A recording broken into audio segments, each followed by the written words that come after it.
আমরা বাচ্চা ভাই বোনদেরকে নিয়ে এবং পাড়া প্রতিবেশীদের নিয়ে আমার এইখানে এই অফিসে যারা সংগঠনের সিনিয়র জুনিয়র যারা আছে সবাইকে নিয়েই আমি আজকে স্বাধীনতা দিবস পালন করেছি।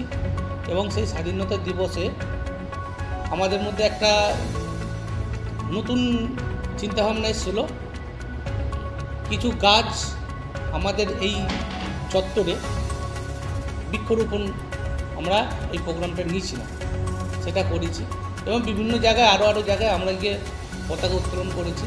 এই প্রোগ্রামগুলো ছিল সকাল থেকে। 1948 সাল থেকে 2023 পর্যন্ত যে স্বাধীনতা দিবসটা একটু আলাদা, আর 2024-এর 23 থেকে 24-এর যে স্বাধীনতা দিবসটা এটা মানুষের কাছে আবেগের স্বাধীনতা।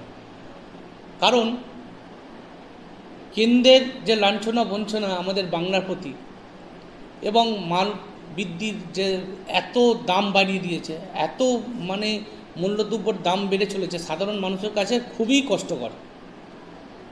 সেই মানুষ আমাদের এই 2000 লোকসভা ভোটে মানুষ নিজের স্বাধীনতাভাবে ভোট দিয়ে সেটা কেন্দ্রকে বুঝিয়ে দিয়েছে যে আমরা বাংলায় সবাই স্বাধীন আছে আর স্বাধীনতা আমাদের নিজের মধ্যে আছে, সেটা কেন্দ্র বুঝে গেছে। আমাদের এই পশ্চিমবাংলা ধর্ম বর্ণ সব নির্বিশেষে সবাই আমরা এক, আর সবাই এক হয়ে আমরা স্বাধীনতা দিবসটা পালন করেছি। আর আরজি করের যেটা বলছেন, আরজি করের যে ঘটনাটা, আরজি করের ঘটনাটা খুবই নিন্দাজনক ঘটনা।